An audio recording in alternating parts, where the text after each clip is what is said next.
Hello student, आज हम एक टॉपिक लेके आए हैं कक्षा 12 के फर्स्ट चैप्टर पार्ट फर्स्ट के फर्स्ट चैप्टर कूलाम का नियम तथा वैद्युत क्षेत्र। उस चैप्टर पर आधारित कुछ महत्वपूर्ण एनसीईआरटी क्वेश्चन को हल करेंगे। तो आइए जानते हैं।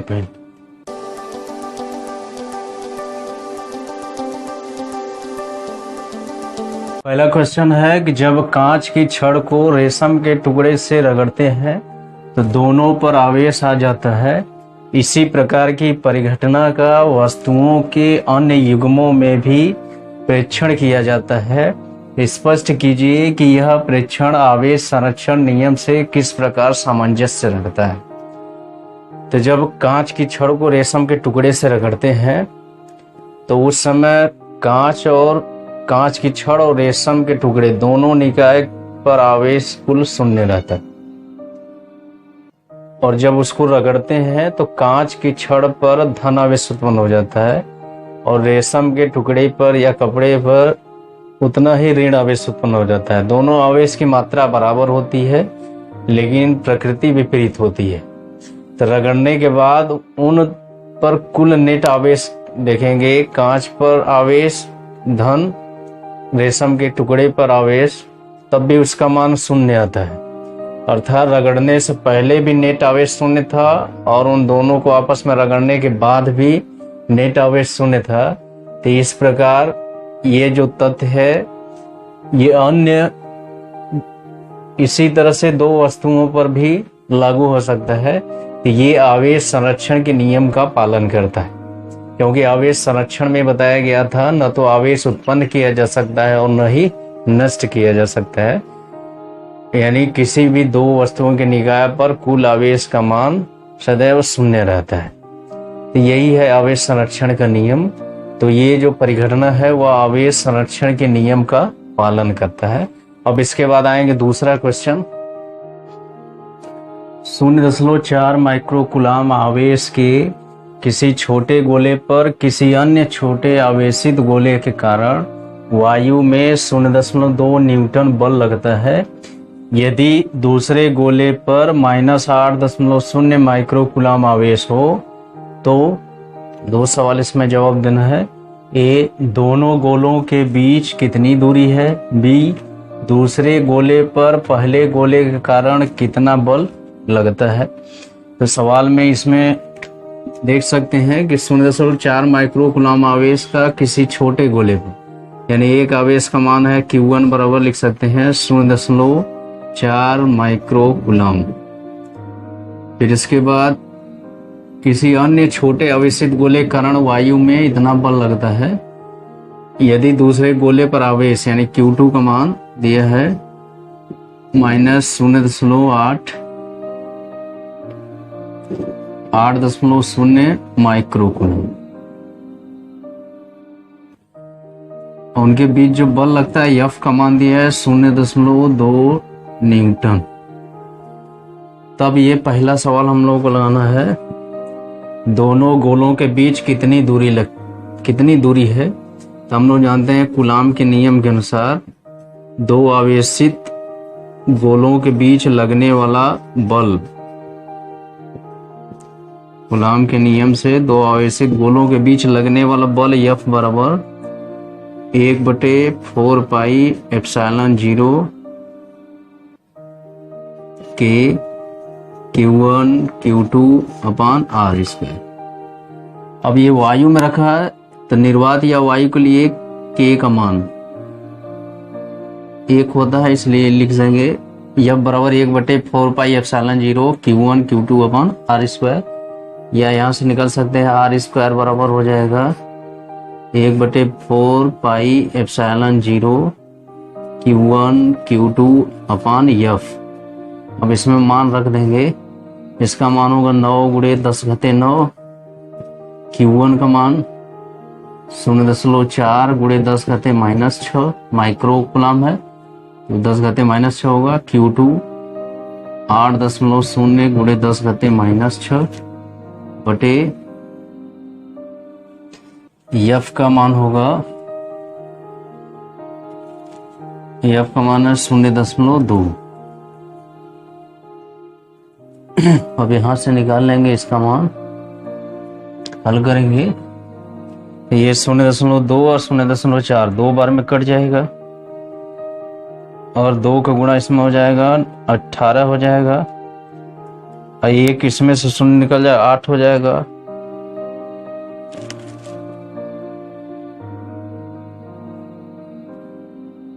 अठारह और 144 हो जाएगा, और यहाँ 10 घाते 8 बचेगा, और ये 10 घाते -12 निकल जाएगा, 10 घाते -4 आ जाएगा। यानी r² बराबर 144 गुणे 10 घाते -4।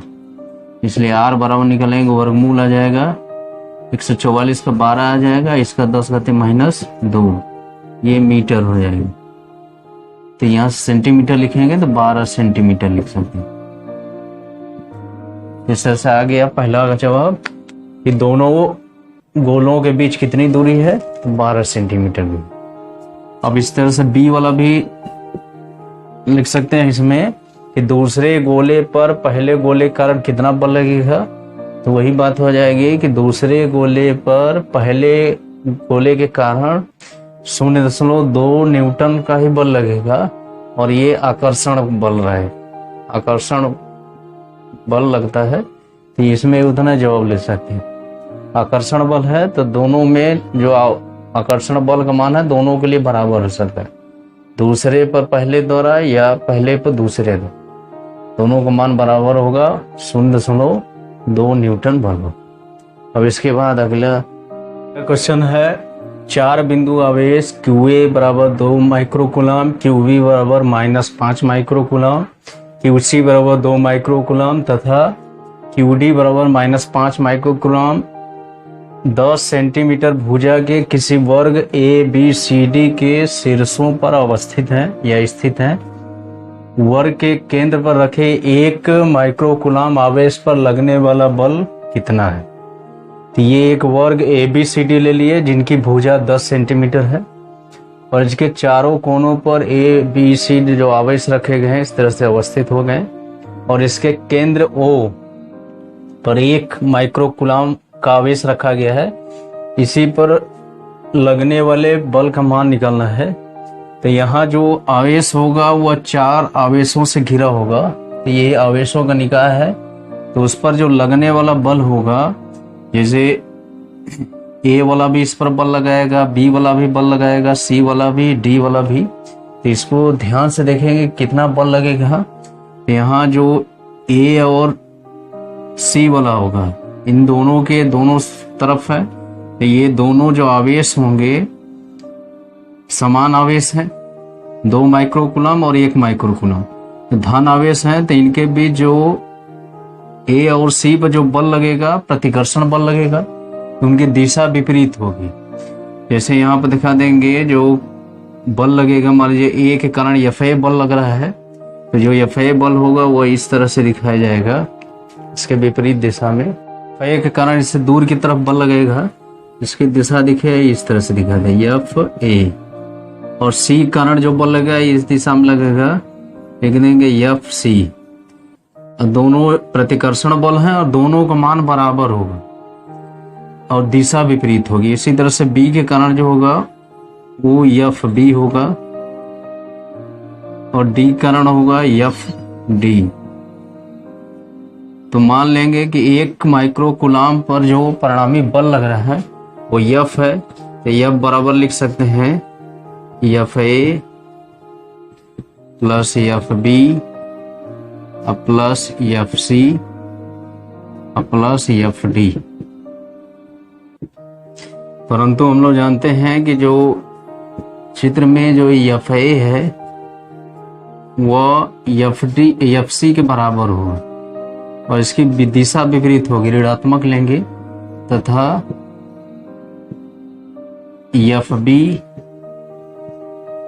FD के बराबर होगा और इसकी दिशा विपरीत होगी। इन सब का मान इसमें रखेंगे तो यहां से क्या हो जाएगा, F बराबर FA की जगह -FC रख दिए, और FB की जगह रख दिए -FD, और एफ सी और एफ डी इसी तरह से छोड़ दिए, तो ये सब कैंसिल हो जाएगा। एफ सी ये प्लस माइनस शून्य आ जाएगा, यानी उसके केंद्र पर रखा जो आवेश है 1 माइक्रो कूलाम पर, उस पर नेट बल शून्य हो। अब इसके बाद आगे आते हैं। चौथा प्रश्न है, इसमें 2 पार्ट में दिया है। स्थिर वैद्युत क्षेत्र रेखा एक सतत वक्र होती है, अर्थात कोई क्षेत्र रेखा एकाएक नहीं टूट सकती, क्यों? दूसरा है, स्पष्ट कीजिए कि 2 क्षेत्र रेखाएं कभी भी एक दूसरे का प्रतिच्छेदन क्यों नहीं करती। तो पहले का जवाब दिया जाए कि क्षेत्र रेखा एक सतत वक्र होती है, अर्थात कोई क्षेत्र रेखा एकाएक नहीं टूट सकती। तो किसी भी वैद्युत क्षेत्र में जो क्षेत्र रेखाएं मिलती हैं या वैद्युत बल रेखाएं जो मिलती है वह सतत होती हैं और एक सतत वक्र होती है। यदि वे एक दूसरे से टूटती हैं तो वहां वैद्युत क्षेत्र की उपस्थिति नहीं है, यानी जहां जहां वैद्युत क्षेत्र होगा वहां बल रेखाएं सतत रूप से मिलती जाएंगी, और जहां टूटेंगी वहां क्षेत्र की अनुपस्थिति होगी। तो यही है कि क्यों एकाएक क्यों नहीं टूटती, क्योंकि क्षेत्र के कारण जो बल रेखाएं होती हैं वो सतत मिलती जाती हैं, और जहां क्षेत्र नहीं रहेगा वहां नहीं मिलेगी, इसीलिए नहीं टूटती हैं बोले। दूसरा इसमें है, स्पष्ट कीजिए जो 2 क्षेत्र रेखाएं कभी भी एक दूसरे का प्रतिच्छेदन क्यों नहीं करती। अब यदि इसमें बताया ना कि वैद्युत बल रेखाओं के किसी भी बिंदु पर खींची गई जो स्पर्श रेखा होती है वह वैद्युत क्षेत्र की दिशा को प्रदर्शित करती है। यदि 2 वैद्युत बल रेखाएं या क्षेत्र रेखाएं एक दूसरे को प्रतिच्छेदित करेंगी तो उसके प्रतिच्छेदन बिंदु पर 2 स्पर्श रेखाएं खींची जा सकती हैं और इस तरह से वैद्युत क्षेत्र की 2 दिशाएं संभव होगी। तो ऐसा असंभव है, यानी एक ही बिंदु पर वैद्युत क्षेत्र की 2 दिशाएं कभी नहीं हो सकती, ऐसा संभव नहीं है। इसलिए वैद्युत बल रेखाएं एक दूसरे का प्रतिच्छेदन नहीं करती हैं। अब इसके बाद अगला प्रश्न, 5वां प्रश्न आता है, 2 गोलों ए तथा बी जिन पर समान आवेश 6.5 × 10⁻⁷ कूलाम है, इसी आकार का तीसरा अनावेशित गोला है। पहले गोले के संपर्क तत्पश्चात दूसरे गोले के संपर्क में लाकर अंत में दोनों से ही हटा लिया जाता है। अब ए तथा बी के बीच नया प्रतिकर्षण बल कितना है? अब इसमें आता है कि 2 आवेश हैं ए और बी, और इसमें एक तीसरा अनावेशित गोला हो जिस पर आवेश की मात्रा 0 है, तीसरा आवेश है, और इस पर आवेश की मात्रा Q1 और Q2 है। ये दोनों का मान बराबर है, Q1 बराबर Q2 बराबर है 6.5 × 10⁻⁷ कूलाम। अब ये पहले इसके संपर्क में लाया जाता है, फिर इसके बाद दूसरे गोले के संपर्क में लाया जाता है, और संपर्क में लाने के बाद इसको हटा लिया जाता है। तब ये दोनों आवेश क्या है कि समान आवेश है, दोनों धन आवेश है, तो प्रतिकर्षण बल होगा। तो इसको हटा लेने के बाद कितना नया प्रतिकर्षण बल होगा उसका मान निकालना। तो ये जो अनावेशित गोला है तो इसके संपर्क में आएगा तो आवेश की मात्रा बदलेगी, फिर इसके संपर्क में आएगा तब भी बदलेगी। तो पहले इसके संपर्क में लाया जाता है तो जो आवेश का पुनर्वितरण हो जाएगा, दोनों बिंदु आवेश के में आपस में आवेश का पुनर्वितरण हो जाएगा और दोनों पर एक औसत आवेश उत्पन्न होगा, दोनों आवेशों के योग का आधा उत्पन्न हो जाएगा। तब यहाँ मान लेंगे कि जो नया आवेश होगा पुनर्वितरण के बाद मान लीजिए उसका मान होगा Q1 डैश, तो Q1 डैश बराबर लिख सकते हैं Q1 प्लस Q3/2 लिख सकते हैं। यहाँ पर Q1 का मान रखेंगे 6.5 × 10⁻⁷ प्लस 0/2। इसको हल करेंगे, 0 खत्म हो जाएगा, 2 का इसमें भाग देंगे, 3.25 × 10⁻⁷ कूलाम। अब ये इतना आवेश Q1 पर भी उत्पन्न हो जाएगा और Q3 पर भी। अब यहाँ से हटाएंगे तो Q3 पे इतना आवेश रहेगा Q1 डैश के बराबर, और इसके संपर्क में लाएंगे तो Q1 डैश और Q2 के बीच आवेश का पुनर्वितरण होगा, तो एक नया आवेश पर उत्पन्न होगा B पर, उसका मान मान लीजिए Q2 डैश है, तो Q2 डैश बराबर लिख सकते हैं कि Q2 प्लस Q1 डैश बटे 2 लिख सकते हैं, बराबर हो जाएगा Q2 का मान है 6.5 गुणे 10 घाते -7 प्लस Q1 डैश है 3.25 गुणे 10 घाते -7 बटे 2। इसको हल करेंगे, ये आ जाएगा 9.75 गुणे 10 घाते -7 बटे 2। अब इसको भाग देंगे 2 4.87 गुणे 10 घाते -7 गुना 2 चौके 8, 1 बजा 17, 2 8 16, 2 7 14 और 5, इतना तक आ जाएगा।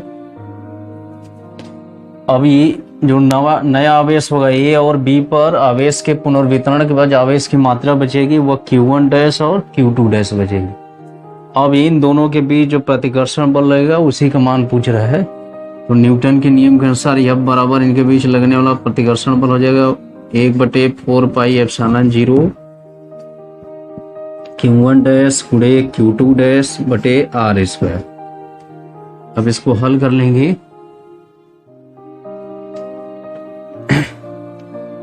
इसका मान है 9 गुणे 10 घाते 9, Q1 और Q2 डैश इसका मान रख देंगे 3.25 गुणे 10 घाते -7 गुणे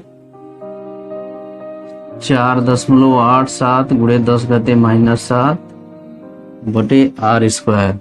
उनके बीच की जो दूरी होगी वह 0.50 माना गया है सेंटीमीटर। जो पिछला क्वेश्चन है उसके अनुसार माना गया 0.50 मीटर, या सेंटीमीटर कहेंगे तो 5 सेंटीमीटर, यहाँ पर उसका मान रख देंगे 0.50 का स्क्वायर। अब ये न्यूटन में आ जाएगा, इसको हल करेंगे तो इसका मान आएगा 5.6 गुणे 10 घाते -3 न्यूटन। ये नया प्रतिकर्षण बल होगा। अब इस तरह से आवेश का मान अलग अलग है, लेकिन निरावेश को जब इसके संपर्क में लाते हैं तो इनके बीच आवेश के पुनर्वितरण के बाद इतना आवेश उत्पन्न होगा, और यही आवेश अब इसके साथ रहेगा Q3 के साथ, और इसके संपर्क में आएगा तो इन दोनों के बीच आवेश का पुनर्वितरण होगा, तो उसका मान इस तरह से निकाल सकते हैं। अब इन दोनों आवेशों के बीच प्रतिकर्षण बल लगेगा तो न्यूटन के नियम के अनुसार उसका मान निकाल सकते हैं।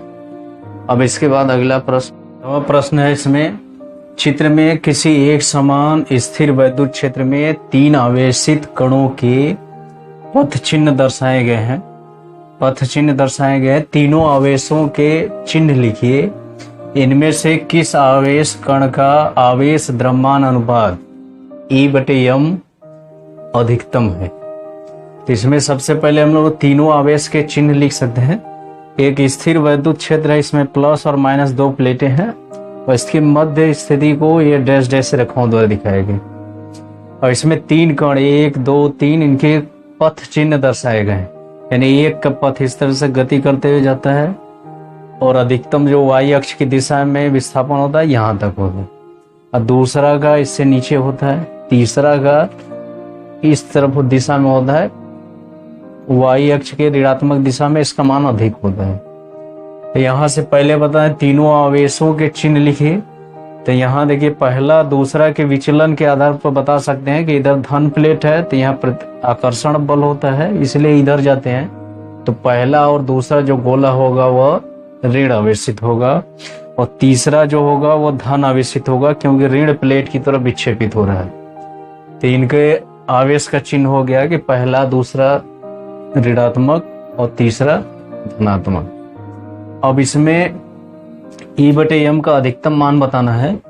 तो यहाँ देखिए x अक्ष की दिशा में जो त्वरण होता है एक समान होता है और y अक्ष की दिशा में इस तरह से विस्थापन होता है। तो y अक्ष की दिशा में विस्थापन होगा तो y बराबर लिख सकते हैं हाफ at स्क्वायर, गति के समीकरण के अनुसार, जहाँ एक कण का त्वरण है और t उतने समय में y दिशा में विस्थापन हो जाता है। यहाँ से कण का त्वरण निकाल सकते हैं कि मान लीजिए ये दोनों स्थिर प्लेट या जो स्थिर वैद्युत क्षेत्र है उसकी तीव्रता E है और इसमें जो गतिमान आवेशित कण है उनका द्रव्यमान m है और उन पर आवेश की मात्रा E है। तब क्षेत्र द्वारा इस पर लगने वाला जो बल होगा वो F का मान निकाल सकते हैं, F बराबर E into E capital E। और इसके द्रव्यमान यम माने हैं तो यहाँ से इसका त्वरण भी निकाल सकते हैं, A बराबर हो जाएगा F बटे यम, तो हो जाएगा E बटे यम हो जाएगा। तो इस समीकरण में लिख सकते हैं y बराबर हो जाएगा हाफ A की जगह लिख सकते हैं इसका मान E बटे यम गुणे टी स्क्वायर। अब इसमें दो भाग कर सकते हैं, y बराबर हो जाएगा हाफ E बटे यम ऐसे लिख सकते हैं गुणे E और टी स्क्वायर। तो इस वाले समीकरण से देखेंगे जिसके लिए E बटे यम का मान होगा उसके लिए y का मान अधिक होगा। तो हमको E बटे यम का अधिकतम मान निकालना है। तो अधिकतम मान किसके लिए होगा? जिसके लिए y दिशा में विस्थापन अधिकतम होगा। तो इस चित्र में देखेंगे कि जो तीसरा कण है उसके लिए y दिशा में अधिकतम विस्थापन है, यहाँ से लेके यहाँ तक का मान इसका है और इन कणों के लिए कम है, इसका मान इतना है, इसका मान इतना है। तो दोनों की तुलना में देखा जाएगा तो इसका मान अधिकतम होता है। इसलिए कह सकते हैं कि आवेश द्रव्यमान E बटे यम का मान किस कण के लिए होगा? तो तीसरे कण के लिए। इस तरह से ये इतने मुख्य प्रश्न हल किए गए। अब इसके बाद बहुत से प्रश्न हैं लेकिन वो सीधे सीधे सूत्र पर आधारित हैं तो उनको हम लोग हल कर सकते हैं। ये कुछ इंपॉर्टेंट या महत्वपूर्ण प्रश्न थे एनसीईआरटी क्वेश्चन जिसके बारे में बताया गया। फिर जिसके बाद अगला टॉपिक बताया जाएगा। तब तक के लिए धन्यवाद।